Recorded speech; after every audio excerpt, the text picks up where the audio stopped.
Pembahasan al-ghina atau nyanyian di halaman 153.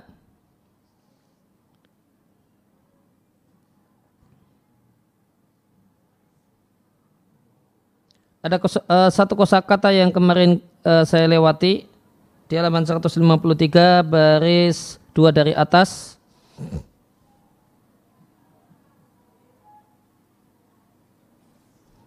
Di antara syarat nyanyian yang dibolehkan ketika walimah adalah syarat yang keempat, kosong dari hal-hal yang mimma yahrumu dzikruhu, hal-hal yang haram untuk disebutkan.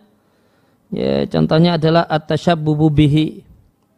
Tasyabbub itu artinya menyebutkan kecantikan dan daya tarik perempuan, bibirnya, lehernya, alis matanya, dan seterusnya.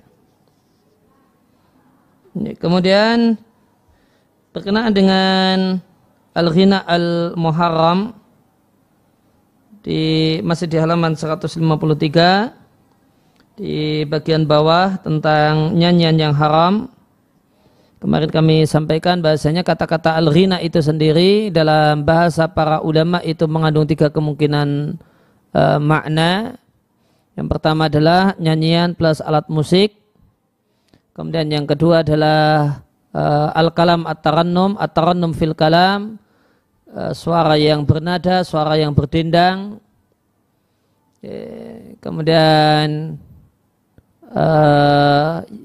yang poin yang kedua ini diperselisihkan ulama, ada 3 pendapat dalam masalah ini. Saya ingin bacakan 3 pendapat tersebut di kesempatan kali ini. Kemudian yang ketiga adalah ucapan atau kalimat-kalimat yang atau namanya huda, yaitu dendangan penggembala kambing atau penggembala ketika menggiring hewan gembalaannya. Maka itu juga disebut ghina dalam bahasa para ulama. Maka ketika kita membaca istilah ini, maka perlu didudukkan hal yang mana yang dimaksudkan. Dan ghina dalam bahasa yang dipakai oleh penulis buku ini adalah ghina jenis yang kedua. Ya, buktinya karena di halaman setelahnya, nanti di halaman 55, beliau membuat bahasan secara khusus tentang al-ma'azif, yaitu alat-alat musik, suruling, piano, dan yang lainnya. Nah, tentang ghina dalam pengertian at-tarannum minal kalam, ucapan yang berdendang, ucapan yang bernada, maka penjelasan detail tentang perselisihan ulama dalam masalah ini dijumpai di Mandhumatul Adab karya Samsuddin Muhammad ibn Abdul Qawi al-Mardawi al-Hambali, ulama yang wafat tahun 699 Hijriah. Beliau mengatakan, saya bacakan dari Sarah Mandhumatul Adab yang berjudul Nuzhatul Ahbab. Di bait yang ke-67 dari Mandhumatul Adab ini dikatakan oleh Muhammad ibn Abdul Qawi al-Mardawi al-Hambali, wa yahrumu mizmarun wa syababatun wa ma yudahihima min alatil lahwi wa radi. Haram hukumnya memanfaatkan atau mendengarkan mizmarun, suruling, wasyababatun, dan syababah. Syababah maknanya alat seperti seruling terbuat dari bambu kemudian ditiup, sama berarti dengan seruling. Wa ma yudahihima, dan yang serupa dengan keduanya, min alatil lahwi, yang merupakan alat musik, waradi, dan merupakan alat yang mengantarkan kepada kehinaan. Walau lam yuqarinha ghinaun jami'aha, meskipun alat musik tersebut tidak beriringan dengan nyanyian. Jami'aha, maka semua alat musik itu haram. Faminha dzawul autari, di antaranya adalah alat musik yang memiliki senar. Duna taqayyudi, maka alat musik seluruhnya terlarang tanpa ada pengecualian. Maka tadi disampaikan haram hukumnya seruling dan yang serupa dengannya, yaitu yang mirip dengannya, berbagai macam alat musik dengan berbagai macam bentuknya. Kemudian ditegaskan meskipun alat musik tersebut tidak diiringi dengan nyanyian, maka alat-alat tersebut wajib untuk dihancurkan meskipun dibunyikan tidak diiringi dengan nyanyian. Karena yang namanya ghina, namanya nyanyian boleh jadi plus alat musik dan terkadang tanpa alat musik. Dan termasuk kemudian alat musik yang terlarang adalah dhawil autari yang pakai senar, ya, semacam gitar dan yang lainnya. Tuna taqayyudin, maka seluruhnya haram, beliau katakan tanpa batasan, yaitu tanpa dibasati dengan bentuk tertentu. Bal kulluha muharramatun syar'an, bahkan seluruhnya haram menurut syariat.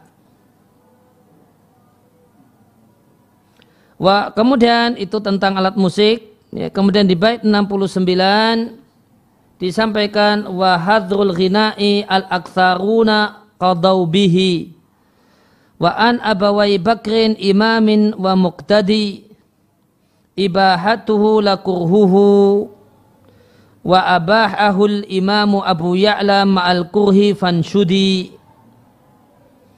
Ya, kemudian tentang masalah nyanyian tanpa alat musik, Muhammad ibn Abdul Qawi al-Mardawi al-Hambali mengatakan wa hadrul ghina'i, dan haramnya nyanyian, al-aktsaruna mayoritasnya qadau bihi berpendapat dengannya.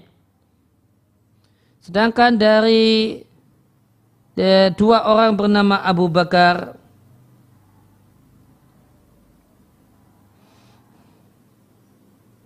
ya, dari wa imamin, demikian juga dari imam, yaitu yang dimaksud dengan imam di sini Ahmad bin Muhammad ibn Harun yang disebut juga dengan Abu Bakar al-Khalal.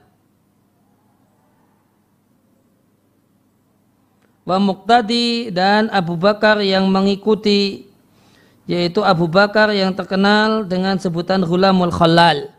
Maka dua ulama Hanabilah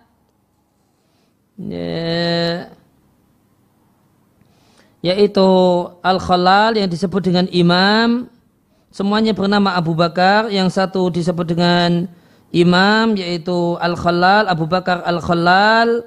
Kemudian yang kedua adalah Ghulamul Khalal. Ya, dua-duanya berpendapat ibahatuhu, hukumnya mubah. Lakarhuhu, bukan makruh. Wa abahahu, dan nyanyian yang murni tanpa alat musik dimubahkan oleh al-imam Abu Ya'la. Ya, dimubahkan ma'al kurhi, namun plus makruh. Fanshudi, katakanlah demikian. Maka di sini Muhammad ibn Abdul Qawi al-Mardawi menyebutkan tiga pendapat ulama tentang hukum al-ghina, nyanyian yang murni nyanyian. Yang pertama, bahwa at-tahrimu mutlaqan wa huwa shawabu, pendapat yang mengatakan hukumnya haram, dan inilah pendapat yang benar menurut pensarah Mandhumah al-Adab. Kemudian pendapat yang kedua, boleh tanpa makruh, dan ini adalah pendapat Abu Bakar Al-Khalal, penulis kitab Al-Jami', dan Abu Bakar Ghulamul Khalal.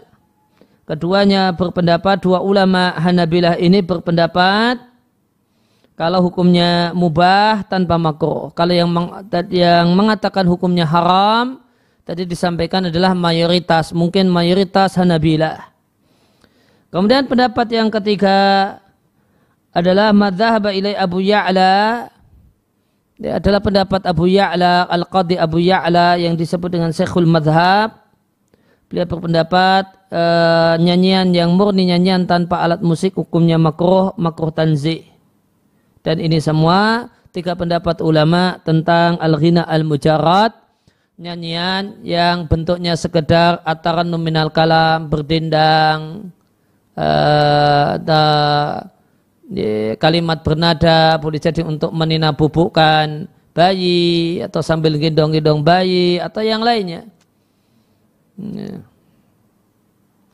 Ya, ini semua adalah untuk al-ghina al-mujarrad, alladzi kulluhu mujarradu sautin faqat, yang seluruhnya hanya suara saja.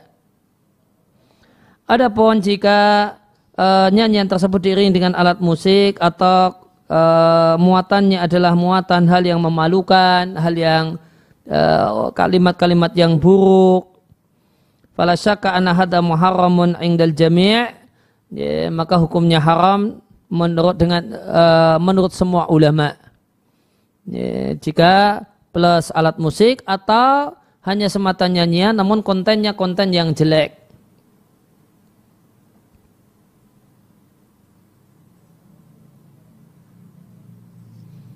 Kemudian masih kata Ibnu Abdul Qawi, faman istahara fihi wa yukthiru wa yataghidillahu qainatan lam yu'tabar ma'asy syuhadi.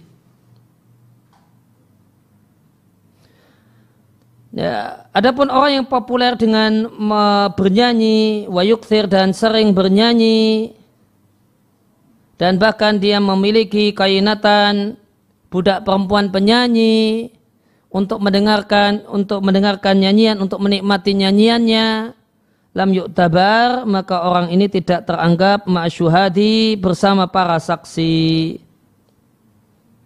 Ya, artinya 3 pendapat di atas itu adalah untuk orang yang tidak terus-menerus bernyanyi, ya, tidak menjadikan bernyanyi sebagai hobi dan kebiasaan.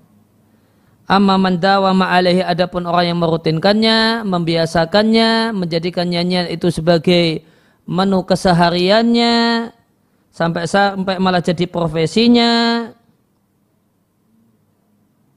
atau tadi itu dia menjadikan lahu untuk nyanyian qainatan, ya, qainah budak perempuan, atau di sini dimaknai dengan menjadi profesinya, maka dia adalah orang yang fasik, ditolak untuk menjadi saksi dalam peradilan Islam.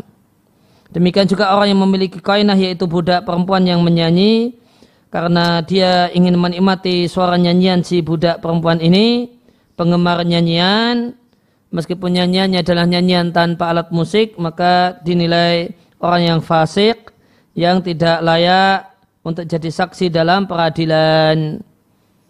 Kemudian di bait yang ke-72 beliau sampaikan, wala ba'sa bi syi'ril mubahi wa hifdhihi wa san'atihi man damma dzalika ya'tadi. Tidaklah mengapa, yaitu mubah, syair yang mubah, demikian juga menghafal syair yang mubah dan menyusun dan membuat syair yang mubah.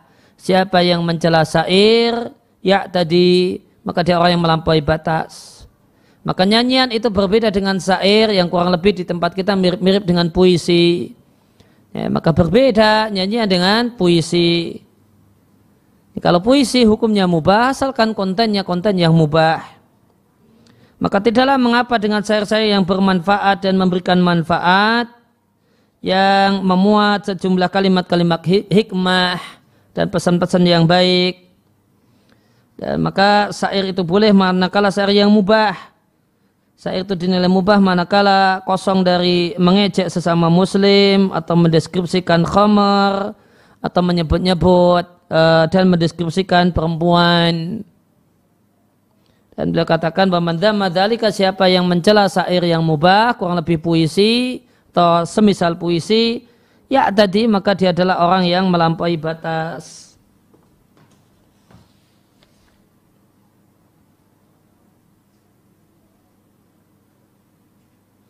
Ya, kemudian itu tentang nyanyian. Kemudian bisa kita lihat halaman 155 baris yang paling atas.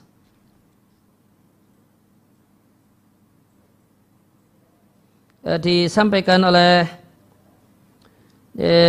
penulis, adapun Imam Abu Hanifah, maka pendapat beliau tentang masalah nyanyian adalah pendapat yang paling keras. Wa qauluhu, perkataan beliau fihi tentang nyanyian, aghladul aqwal, adalah pendapat yang paling keras. Ya, seperti apa pendapat kerasnya dan perkataan kerasnya Al-Imam Abu Hanifah. Akan saya bacakan pendapat Imam Abu Hanifah dikutip oleh Abu Thayyib At-Tabari beliau katakan adalah Imam Abu Hanifah membenci nyanyian wa yaj'alu sima al-ghina'i minadz-dzunubi, dan beliau jadikan mendengarkan nyanyian itu bagian dari dosa. Dari Imam Abu Hanifah rahimallahu taala beliau mengatakan annal ghina'a haramun fi jami'il adiyani.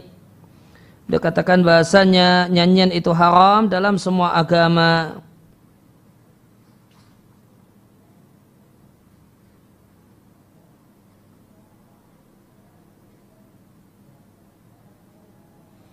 Ya, kemudian kalau di buku yang kita baca ada Buku Khidbati wa Zifaf, di beliau penulis Amr itu mengutip dari perkataan Ibnul Qayyim di Ighasatul Lahfan. Namun kalau kita tengok ke Ighasatul Lahfan, kalimat yang lebih jelasnya adalah sebagai berikut. Madhab Imam Abu Hanifah fi dzalika tentang nyanyian adalah min asyaddil madhahibi, adalah pendapat yang paling keras. Perkataan beliau tentang nyanyian adalah aghladul aqwal, perkataan yang paling keras. Waqad saraha ashabuhu, para ulama pengikut madhab Hanafi telah menegaskan bitahrimi sama'il malahi kulliha, haramnya mendengar alat musik seluruhnya, semacam seruling, kemudian rebana, ya, sampai-sampai memukul dengan kayu, klotean gitu mungkin kata orang Jawa. Wasarahu bi annahu maksiatun, dan mereka menegaskan bahasanya itu adalah maksiat, tujibul fisqa, menyebabkan fasik orang yang melakukannya, wa turaddu bihi asyhadatu, dan tidak sah kalau menjadi saksi dalam pernikahan dan yang lainnya. Wa ablaghu min dzalika, dan lebih dahsyat lagi, anahum qalu, para ulama Hanafiyah mengatakan inna sama'a fisqun, bahasanya mendengarkan nyanyian itu kefasikan, wa taladzudzu bihi kufrun. Nah ini mungkin kerasnya demikian. Mereka mengatakan bahasanya mendengarkan nyanyian atau mendengarkan ini konteksnya alat musik ya. Sebelumnya bahas tentang alat musik. Mereka mengharamkan mendengarkan alat musik seluruhnya, sampai alat musik yang sederhana. Mereka tegaskan bahasanya mendengarkan alat musik itu maksiat, ya, bahkan menyebabkan kefasikan, artinya dosa besar.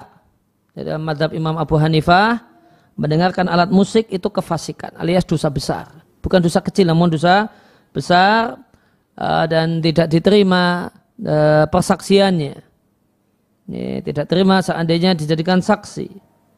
Bahkan mereka para ulama mazhab Hanafi mengatakan, ini menunjukkan sisi kerasnya, inna sama'a fiskun.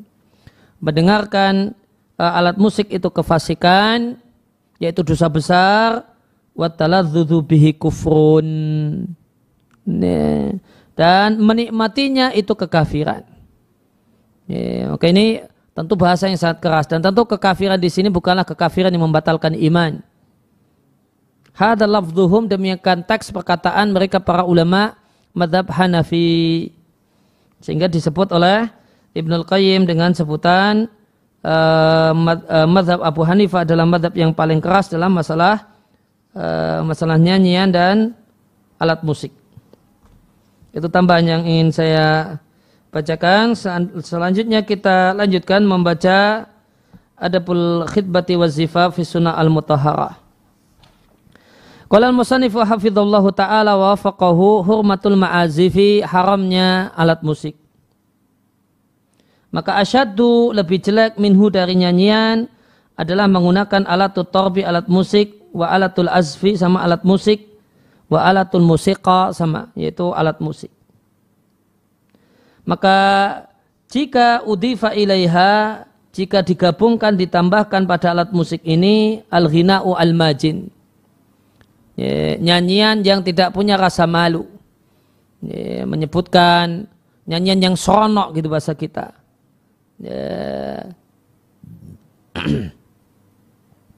Ya, kalau kata sebagian orang kalau di musik dangdut disebut dengan dangdut koplo gitu.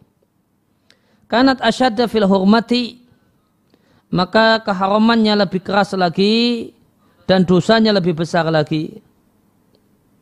Wa ghaliban, dan umumnya tidaklah kosong acara-acara al-afrah wal a'ras, acara afrah pernikahan wal a'ras dan pernikahan al-yawma di zaman ini dari min ihya'iha bil ma'azib, dihidupkan dan diramaikan dengan alat musik, kemudian wal aghani, dan nyanyian adalah nyanyian yang al-ghina, isinya adalah kalimat-kalimat yang seronok, porno, wal mujun, dan tidak punya rasa malu.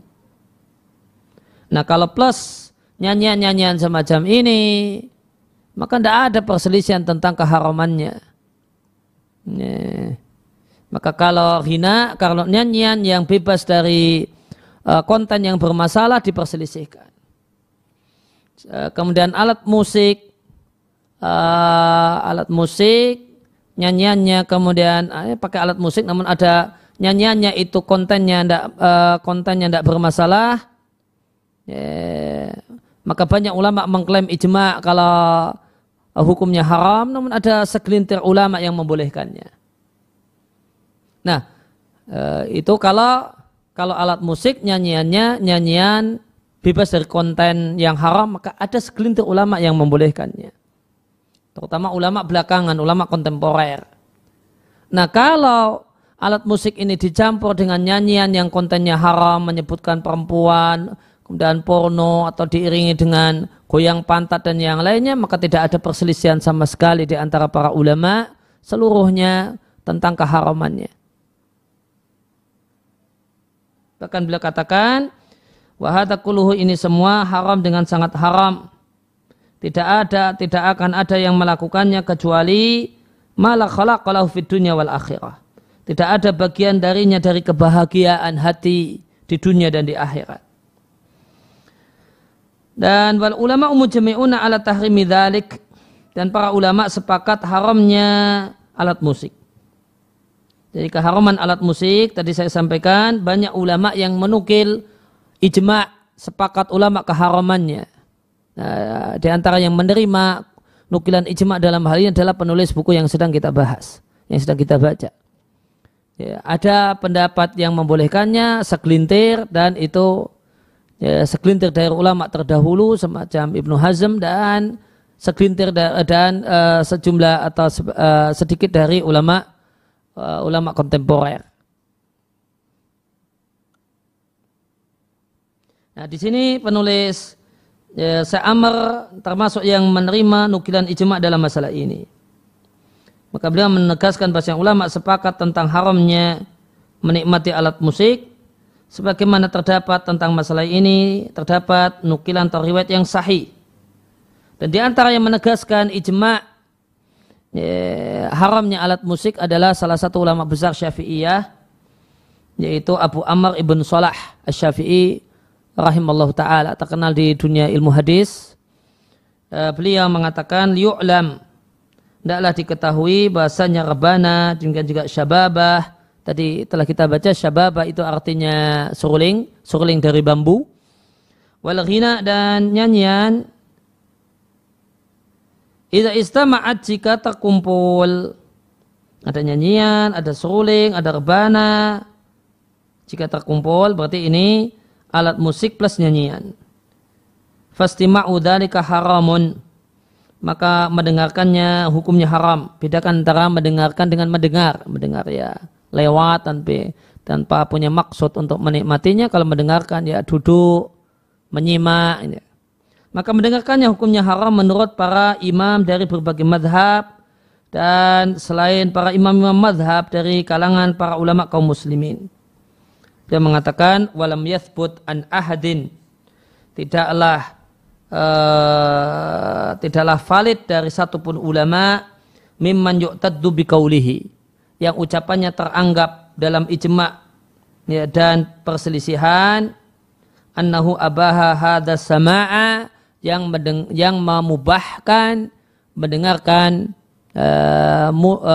mendengarkan alat musik bercampur dengan nyanyian. Maka artinya beliau mengakui ada ulama yang membolehkan alat musik, namun ulama tersebut adalah ulama yang tidak teranggap pendapatnya. Jadi pendapat beliau tidaklah mempengaruhi sah dan tidaknya nukilan ijma'. Mungkin wallahu a'lam yang beliau maksudkan dengan hal ini adalah Ibnu Hazm. Dari kalangan Adz-Dzahiriyah, karena sebagian ulama berpandangan bahasanya pendapatnya Ibnu Hazm atau pendapatnya Dzahiriyah secara umum itu tidak mempengaruhi keabsahan ijma'. Kemudian kata penulis, dan pendapat ini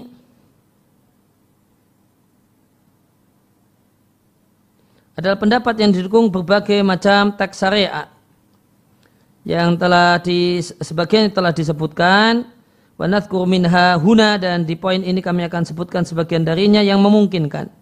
Kami katakan yang pertama hadis dari Ibnu Umar radhiyallahu anhu. Dari Nafi' beliau mengatakan Ibnu Umar mendengar suara seruling. Maka beliau meletakkan dua jarinya pada dua telinganya dan beliau menjauh dari jalan. Kemudian beliau berkata kepadaku, wahai Nafi', apakah engkau mendengar sesuatu? Fakultu, kemudian aku katakan, la, aku tidak mendengar apa-apa. Qala Ibnu Umar, kata Nafi', maka Ibnu Umar melepas dua jarinya dari dua telinganya. Faqal, kemudian beliau mengatakan, aku bersama Nabi SAW, lantas Nabi mendengar semisal ini, yaitu suara seruling, maka beliau melakukan semisal ini. Catatan kaki dikeluarkan oleh Abu Dawud, sanad yang sama ada di Baihaqi, bi sanadin sahihin, dengan sanad yang sahih. Waqat u'illa, dinilai cacat oleh sebagian orang namun dengan sesuatu yang sebenarnya bukan cacat. Nah, kemudian hadis yang kedua dari Abu Amir atau Abu Malik al-Asy'ari radhiyallahu anhu, beliau mendengar Nabi SAW bersabda, akan ada dari umatku, masih beliau katakan umatku berarti dia muslim, aqwamun, sejumlah orang, yastahiluna, yang menghalalkan. Wallahu ta'ala a'lam, menghalalkan di sini maknanya menghalalkan dengan perbuatan. Karena istihlal atau menghalalkan itu ada dua macam, menghalalkan dengan keyakinan. Kalau menghalalkan dengan keyakinan dalam pengertian meyakini halalnya perbuatan yang haram, semacam zina, maka bukan lagi umat Muhammad SAW. Tapi kalau menghalalkan dengan perbuatan, misalnya menghalalkan zina dengan perbuatan, akhirnya sering berzina, maka ini pelaku maksiat dan tidak kafir dan batal Islamnya karena zinanya. Nah, ada sejumlah orang yang menghalalkan al-hira zina. Nah, maka perhatikan, dia menghalalkan zina, namun di sisi yang lain Nabi mengatakan min ummati, ya, umatku. Berarti umatku artinya muslim. Yaitu umat di sini ummatul ijabah, yaitu orang yang menerima ajakan Nabi SAW, maka dia muslim. Sehingga berdasarkan alasan tersebut, maka yastahilluna di sini, istihlal di sini adalah istihlal al-fi'li, menganggap halal dengan perbuatannya karena sering melakukannya. Maka ada sekelompok orang yang menghalal dengan perbuatannya, dia menghalalkan al-hira zina. Hira makna aslinya kemaluan, dan yang dimaksudkan adalah zina. Wal harira, dan sutra, menghalalkan khamar. Kalau menghalalkannya dengan keyakinan, maka siapa yang mengharamkan khamar dengan keyakinan, maka batal keislamannya, bukan muslim. Sehingga yastahiluna di sini jelas maknanya adalah menghalalkan dengan perbuatan. Wal ma'azib, demikian juga menghalalkan alat musik. Maka ini semua menunjukkan bahwasanya sebagaimana khamr itu haram, sutra itu haram bagi laki-laki, zina itu haram, maka demikian juga ma'asib, alat musik itu juga haram. Sehingga orang yang menikmatinya disebut dengan sebutan yastahilluna, menganggap halal. Dan sungguh ada sejumlah orang yang singgah di samping alamin, di samping gunung. Yaruhu alaihim bisarihatin lahum.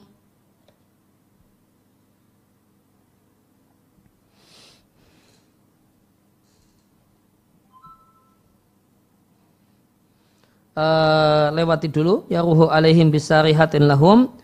Ya'tihim datang kepada mereka, yakni al-fakiru seorang yang, yakni al-fakira seorang yang miskin, lihajatin meminta satu hajat. Mereka lantas mengatakan irji ilaina ghadan, kembali lagi temui kami besok hari. Ya, maka fayubayyituhumullahu, lantas di malam hari Allah menimpakan azab kepada mereka. Wa yada'u al-alama, Allah timpakan gunung itu pada mereka. Kemudian yang lainnya Allah ubah mukanya atau kemudian fisiknya menjadi kera, wal khonazir, dan babi, ila yaumil qiyamah, sampai hari kiamat.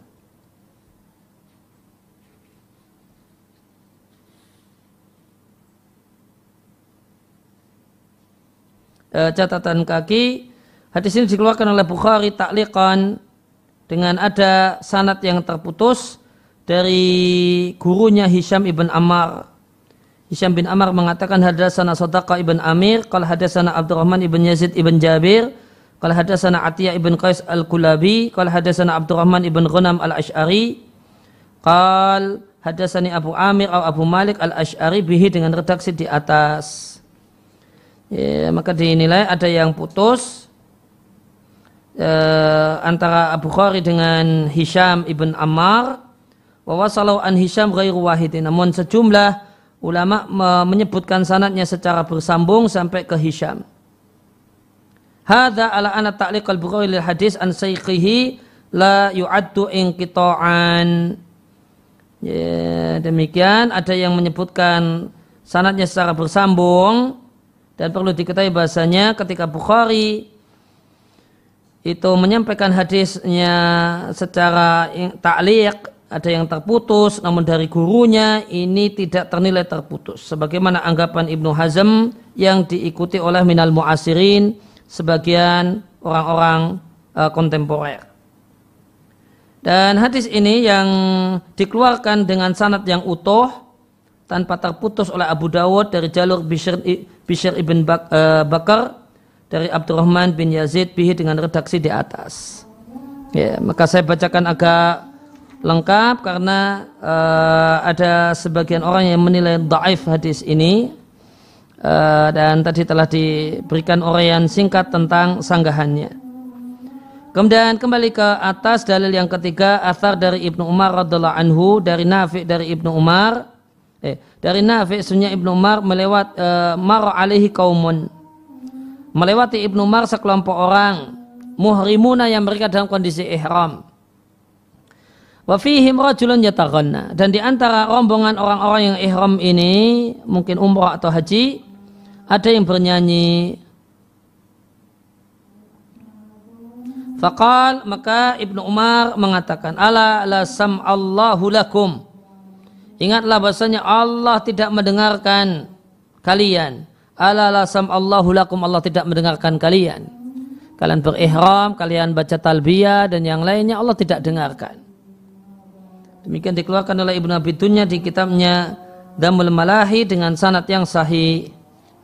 Dan halaman 157, atharun akhar, riwayat yang lainnya dari Ibnu Umar radhiallahu anhu, dari Abdullah bin Dinar, beliau mengatakan Ibnu Umar melewati seorang jariyatin sariratin, anak perempuan yang masih kecil, ya, tughani, dia bernyanyi. Ini anak kecil bernyanyi, yang tentu belum dapat beban dosa sebenarnya. Namun hal-hal yang jelek dan hal-hal yang haram patut untuk dihindarkan dari anak ini dalam rangka latihan.